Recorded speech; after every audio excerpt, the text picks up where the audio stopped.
মানুষের শরীরের মধ্যে, কাপড় চোপড়ের মধ্যে যেমন ময়লা থাকে, আবর্জনা থাকে, কালি থাকে, তেমনি অন্তরের মধ্যে কি করে ময়লা পড়ে, কালি পড়ে। গুনাহ করতে করতে কি হয়ে যায়?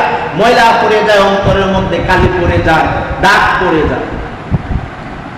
সেই গুনাহ করতে করতে অন্তরের মধ্যে যে কালি দাগ পোষণ করে, কালি দাগ পড়ে যায়, যে ময়লা পড়ে যায়, সেই ময়লা থেকে আল্লাহর নূরে অন্তরকে কিভাবে আলোকিত করা যাবে, কিভাবে অন্তরকে আল্লাহর নূরে আলোকিত করা যাবে, সেই পদ্ধতি আল্লাহ রাব্বুল আলামিন আমাদেরকে জানিয়ে দিয়েছেন।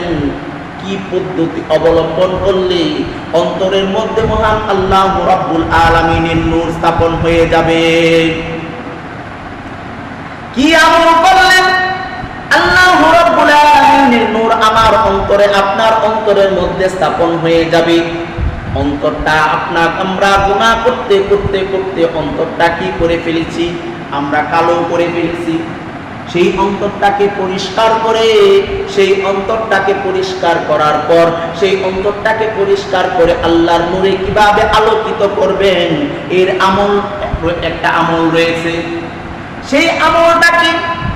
সেই আমলটা হচ্ছে আল্লাহ রাব্বুল আলামিনের নূরে আলোকিত হওয়ার জন্য প্রত্যেক দিন রাতে শোয়ার সময়, প্রত্যেক দিন রাতে শোয়ার সময়, ঘুমানোর পূর্বে, শোয়ার সময় ঘুমানোর পূর্বে বুকের উপর হাত রেখে 100 বার আল্লাহ রাব্বুল আলামিনের একটা পবিত্র নাম, ইয়া বাঈসু, আল বাঈসু, আল বাঈসু, এই নামটা যদি আমরা পড়ি, ইনশাআল্লাহ মহান আল্লাহ রাব্বুল আলামিন আমাদের অন্তরের মধ্যে জ্ঞান এবং ইলম দান করে অন্তর্কিতে আল্লাহ তাআলা কি করবেন? অন্তরকে আলোকিত করে দিবেন।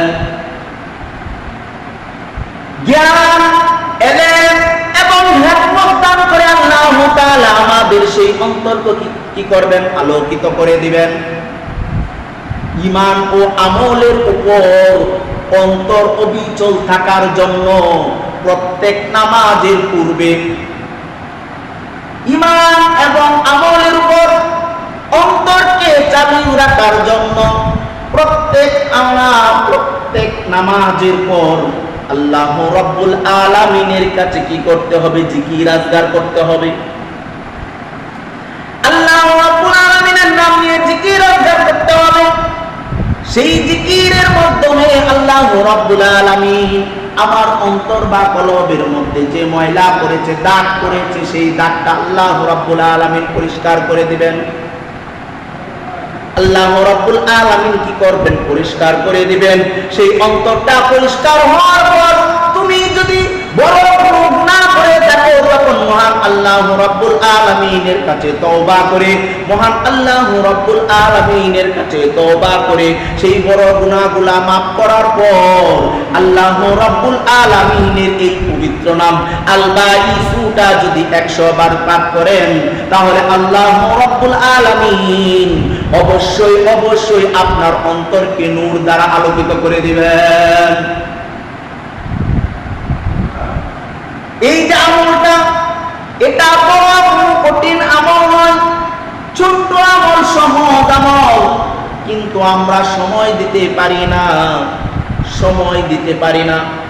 কাজের কাজে আমরা সময় দিতে পারি না, কিন্তু অকাজের সময় সময়ের অভাব হয় না, সে অকাজের সময় সময়ের অভাব হয় না, কিন্তু কাজের সময় কিন্তু আমরা সময় দিতে পারি না। ও মুসলমান বন্ধুগণ আমার, আসুন আসুন আমরা কাজের মধ্যে, কাজের সময়ে ঠিক মতো সময় দেই। যদি কাজের সময় ঠিক মতো আমরা সময় দিতে পারি, তাহলে আমাদের কি হবে? আমাদের জীবনে উন্নতি হবে। যে কোনো কাজের সময়, যে কোনো কাজের মধ্যে যদি অবহেলা না করে সময় মতো সব কাজ করতে পারি, তাহলে জীবনটা হয়ে যাবে আমাদের উন্নত। এই জন্য বন্ধু আমার, আমাদের সকলের উচিত আল্লাহ তাআলার মনে আলোকিত আলোকিত করার জন্য আল্লাহ তাআলা এই পবিত্র নাম ইউসুফ এই পবিত্র নামটা আমল করে অন্তরের মধ্যে আল্লাহর নূর স্থাপন করা।